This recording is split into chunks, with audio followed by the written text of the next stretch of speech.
Okay, well, we were having some internet issues earlier today, but it looks like we're back online. So last, on Tuesday, we were talking a little bit about, we talked a lot about energy costs. We wrapped up and we'll talk a little bit about this whole thing called fuel poverty or energy poverty, when you're spending more than 10% of your income on energy. And now let's get into 12.4. There's it's just called investing in energy. And right off the bat in this section, there are a couple definitions. So let's just look at price versus cost. And usually, somewhere in between price and cost, I'm just going to call this the utility. And you could think of Northwestern Energy being that utility. What Northwestern Energy is doing 24/7, 365 is looking at different energies coming in. So they got hydro coming in. They might have some nuclear, they might have some coal, they might have some wind, they might have some solar. Now, depending on the time of day and the availability, there's of course supply and demand going on. But what they're going to do is then charge their ratepayers some price. So there's fundamental difference there between cost and price. Now, you also, besides Northwestern Energy, you've also got all the utilities sitting out there. I do know that Northwestern Energy, being a public utility, is compelled to buy a certain fraction or supply a certain fraction of their energy from renewables. I don't think the same is true of the co-ops. I also know that, I'm just going to call this sort of the base price. I don't know if you've listened to the radio on this stuff much, but there are some ads that Northwestern Energy puts out there to allow their ratepayers to pay more of a premium. And I think I might have mentioned this, but these are people that say, hey, I want to invest in wind, I want to invest in solar, I'm going to give Northwestern Energy more money so that I can be assured that more of my energy is going to come from renewables that are still under development. So you kind of hope that this little premium, some of it trickles back, and then some of it sort of heads back here to the wind farm or to the solar, the hydro. Of course it takes maintenance to keep those guys running, but the idea is this premium helps these other industries grow so that they become larger, and some of these other guys shrink. And another thing that's certainly worth mentioning, the Barkey NPR interview this morning. He was talking about, oh shoot, lost my train of thought. He was, what he was talking about is the fact that Montana does not really have as much control over its energy pricing as you might think. Because, so for example, when Washington passes legislation saying that they don't want to buy any more coal-fired power plants, I mean, that sort of makes, that really, makes the coal and the plant worthless. If you can't sell it anywhere, then it doesn't have a value at all. So there are other factors to consider going forward on these things. Does that include net metering for solar? Well, what do you mean specifically about net metering? Well, if you have panels at your property and you create more power than you use, you're sending it back to the grid. I know Northwestern Energy has started doing net metering over the past couple of years. Yeah, Northwestern Energy does do net metering, and I guess that probably deserves another figure here. So if you, there's a cap on it, but it's still there. Well, the cap, I mean, so the way I understand the net metering rule right now is that you're never going to be paid back for the energy you produce. So if this PV panel is, sitting on your house right here, and you're sending electrons this way, what typically happens is, rather than sending, a whole bunch of dollars in this direction, what ends up happening, if you make more electricity than you use, the only thing you pay is your $5 per month hookup charge, or whatever you call it. So you're never going to make money, but you're also not going to lose it in the current scenario. And so when I first arrived here in Montana, there was a woman in Butte who had PV installed, and she also had electric baseboard heating in her house. And what she would do would be to track her energy use over the course of the year, try to figure out how close to breaking even she was, and then rather than going to the trouble of doing the wood stove or whatever to supplement heat, she would just crank the electric heat so she broke even, which I don't think is the best practice either. A much better practice, I think in my mind, is if the utility actually treated the homeowner in the same way they treated the hydroelectric dam or the nuclear power plant. I think it would be a win-win for everybody. Less energy overall would be used, and we would very much more quickly move towards a renewable energy system. Some of the reasons that the utility gives for not for not paying or not allowing larger PV panels to go up is they're afraid of grid instability. They're also afraid of PV systems not being installed correctly. Power line goes down, one of their workers goes out to fix it, the homeowner hasn't turned off his juice, and then the lineman is injured. But that's kind of where we are. Are there safeties you can put in? Oh, absolutely there's safeties, but they're supposed to be fail-safe, and you would think and hope that the lineman would go out there with a meter to make sure the line wasn't hot.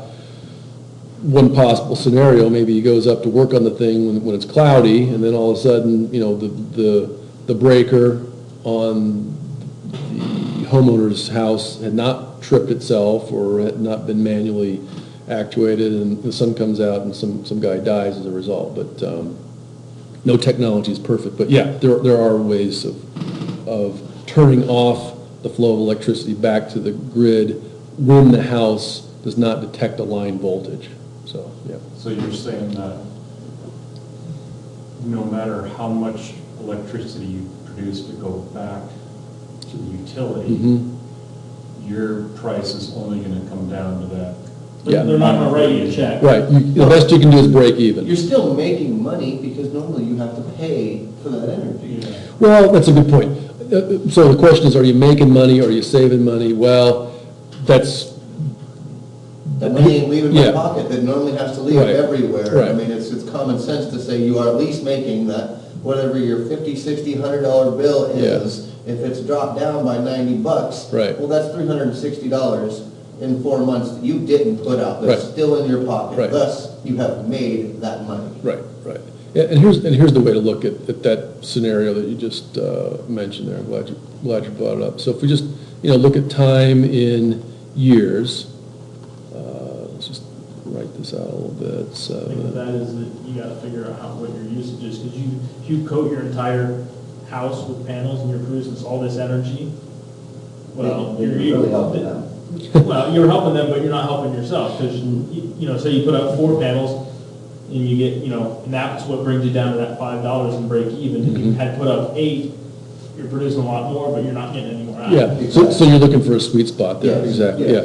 Yeah. So typically, let's just kind of look sort of business as usual, and let's just say this is no PV, and I don't know what are reasonable. We could just sort of put this in thousands. Well, let's do the math a little bit here. If a house is going to run at an average of let's just say 1 kilowatt, the average, 4-person household, 1 kilowatt times kilowatt, sorry, let's do it this way.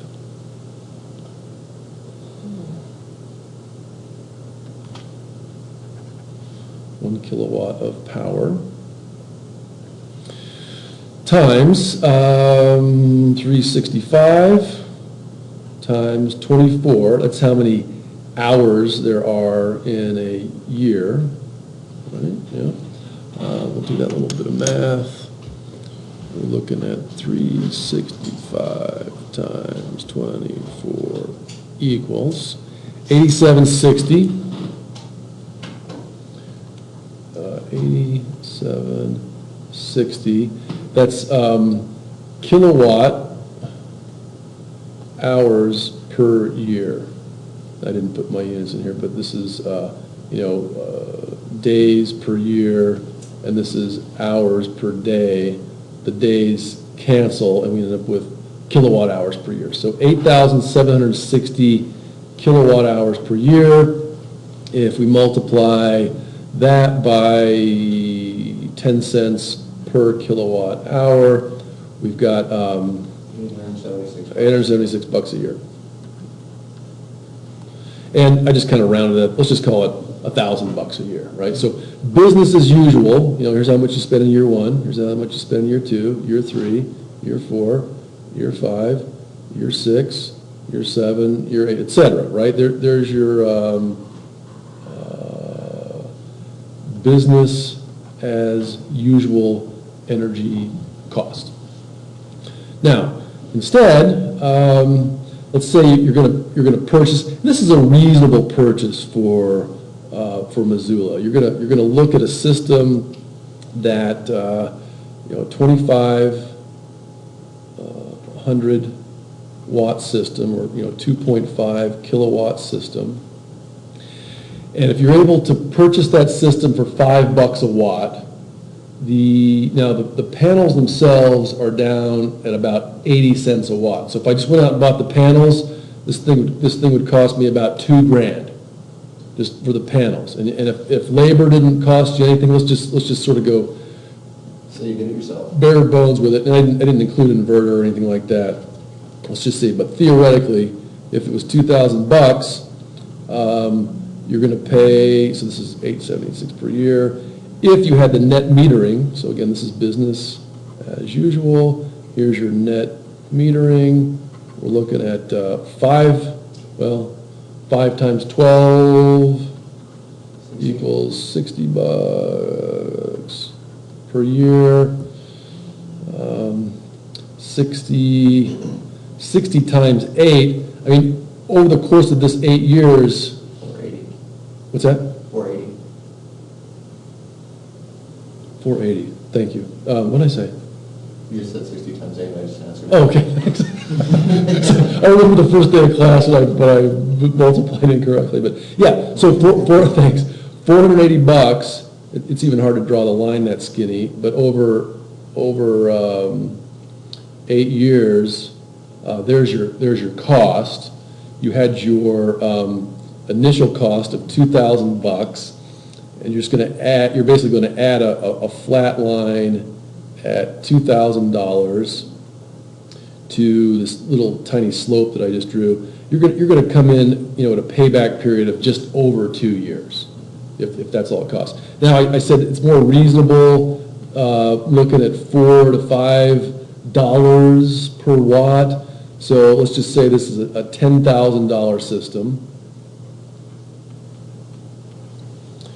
There's 3, 4, 5, 6, 7, 8, 9, 10. So here's your 10K up here, and so you're basically looking at like a 10-year payback, right? And is that good? Is that bad? Well, if you've got a 30-year mortgage, which is typical, I mean, the system's going to pay for it before your house does, depending on what you think your house is, and that's tolerable for some people. Not so much for others. I might have mentioned this before, but a friend of mine and I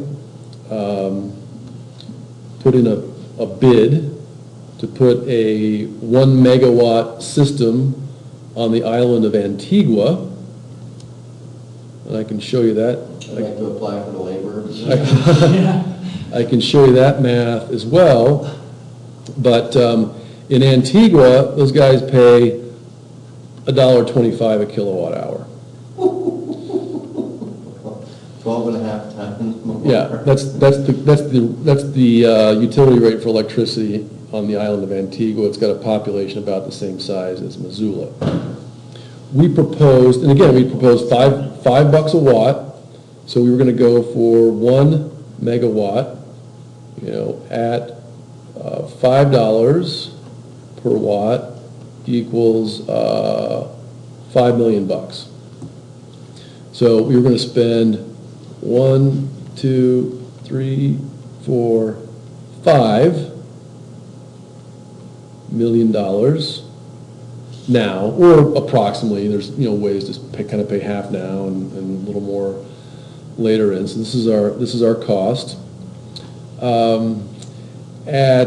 $1.25 a kilowatt hour, let's just see how many dollars that is in 1 year. So I'm going to multiply 1 megawatt by, let's see here. Let's do it this way. So, That's also per household. oh, guys, you know what? Sorry, there's one other thing.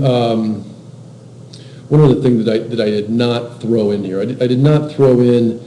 I mean, the 2.5 kilowatt system is not going to be pumping out 2.5 kilowatts 24/7. In Missoula, Montana, it's going to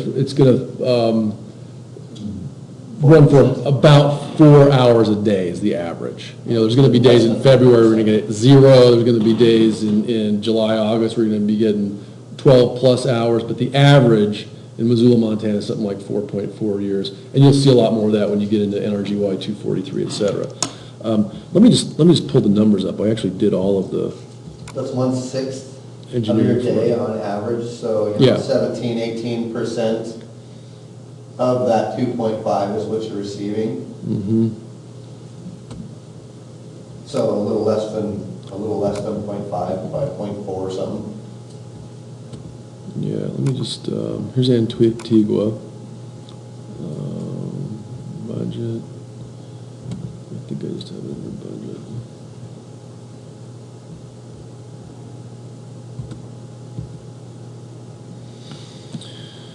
Okay. Yeah, so I did a fair amount of math on this guy. Okay. Here's the number I was searching for.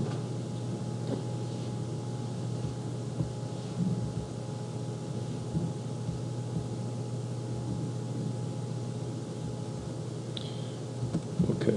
So in Antigua, so I mentioned in Missoula, solar constant is the solar average hours per day is a little over 4. In Antigua, it's 9.5 hours per day. Yearly average? That's the yearly average, 9.5 hours per day. Very, very sunny down there. I also calculated the size of the array in square meters. Remember, this is a 1 megawatt array. So from there, I can get the energy per day. And at that, the average energy per day is 60,218 kilowatt hours per day.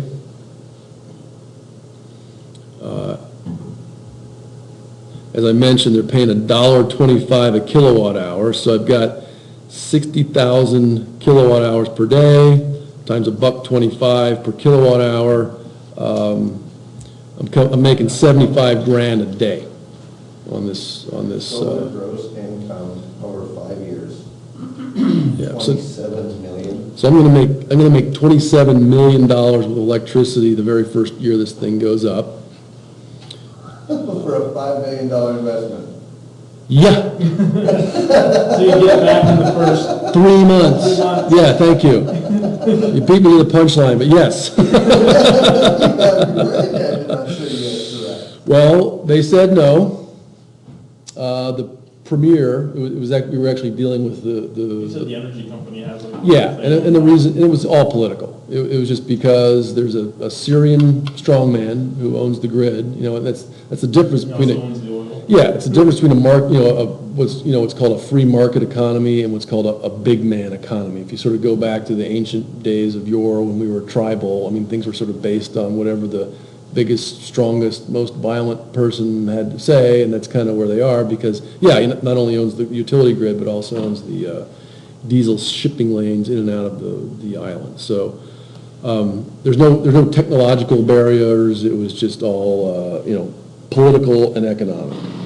No, you could own shipping lanes. I mean, you're out there at the ocean.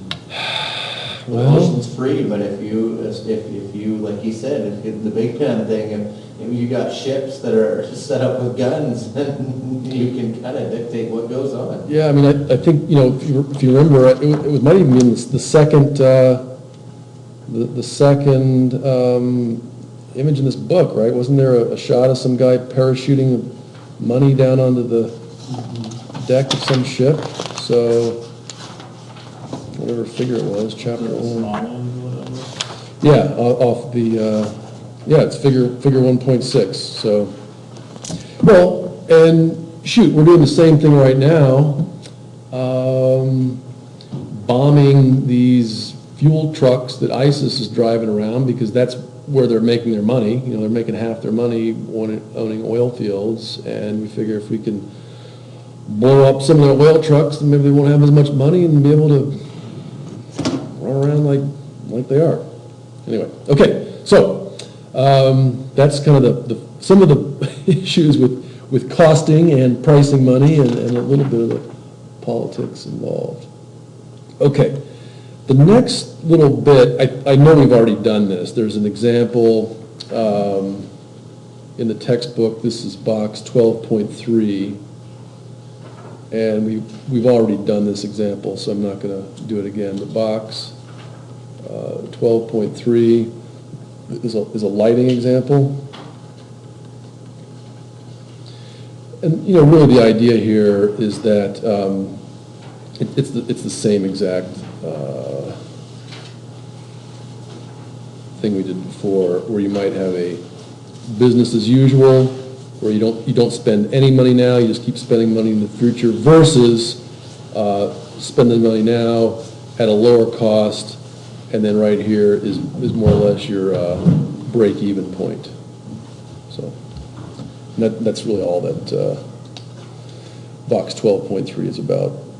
Compact fluorescent versus halogen versus incandescent. Simplified references going to Costco as opposed to going to your grocery store. Yeah, it might take you a little longer to get over to Costco, a little more fuel, but you get a bigger bang for your buck, and it pays off. Sure, good example. Yeah. Oh, and I think there's even, didn't even have to draw it, there's even a little shot in here. So here's your, incandescent. So the halogen is going to be a little more expensive, pay off a little sooner. The CFL is going to be even more expensive, pay off a little bit later, but cost you a heck of a lot less in the long run. Couldn't certain towns, cities in America do the same thing that you... Philadelphia has done this. Philadelphia got a big grant from the Department of Energy a few years ago to train people to do insulation on a large scale. When I was there, I saw just truckloads of old fluorescents coming out of the subways and the LEDs going in. So. No, I also meant like what your suggestion was for Antigua. Oh. Well, yeah, I mean, to a large extent, I mean, that's what's happening right now. Brian von Lossenberg of City Council is helping facilitate, and I know Missoula Federal Credit Union too is helping facilitate some of these community solar ideas, and the idea there behind it is it's more cost effective from a labor standpoint to put in one large community solar project rather than have everybody's doing it on their own little rooftop, what have you. So yeah, there are. The payback's just not as quick because we're not paying $1.25. Yeah. an Yeah, hour. right. Yeah. That's the difference. Yeah. Like we were saying the other day about the one down in, Lowell. Lowell. Yeah. That it takes, 8 years or whatever. Yeah. And you get $180, or you save $180. Yeah, But still, it's the same expense, but you just gotta put your money up front. yep, that's right. Yeah, there's always that kind of money, money up front deal. Yeah. All right. Are there any businesses that finance solar panels? Yeah. Are there businesses that finance it? I think that the credit union says they're providing loans for installs. Yeah, credit unions going there in a big way. Jack Lawson was a pretty big player in the California credit union market for a while, and I think he's bringing a lot of his practices from California here. It's really nice to see. I also know that Solar City is operating under an economic model where they will, so we can look at it this way too. Are they down in Arizona? I think they're everywhere. I think they started in California. They're going to kind of move in this way, but let's just look at it this way. So one scenario would be for the let's just look at this. This is going to be the homeowner versus, so this is kind of homeowner buy it versus your business as usual. So this line right here is cost to the homeowner. Solar City has a model where they come in and pay for the installation. I mean, they have enough capital. They're like, hey, you're not going to owe us anything up front. So the homeowner actually starts down here. Doesn't pay for the install. As long as you're not using more energy than you produce, your the homeowner's cost ends up looking pretty much like this. So this top line would have been the homeowner business as usual, like just paying grid rates for whatever the utility provides. This is the homeowner cost for PV. This is the Solar City PV model. So if you were scenario 1 versus scenario 2 were proposed, you're like, oh no, I'll take 2 please, because because you don't have to pay anything up front. The difference there is that this timeline is going to last longer because more or less the Solar City has to get to here. You see what I'm saying? What's the deal with the Solar City? Like you pay like a monthly fee? Yeah. Like you're like a lease? It could be a lease, but it's just whatever rate, whatever the utility rate is, so that it's going to be less than the business as usual because you've already paid for your roof. I mean, you paid for that real estate. You are going to get those photons because the sun is shining. But Solar City has sort of eaten or taken or absorbed that upfront cost for you, so it allows a deeper penetration of the market because not everybody has capital sitting up front, but a lot of people have roofs. Like, here, climb on up my roof, and I'm going to pay at a lower rate, and I'm going to pay it for a longer time because the investor, the Solar City, the bank, you were asking who does this financing? Well, there's companies that do the whole thing. They do the banking and the installation, et cetera. You have to pay for interest.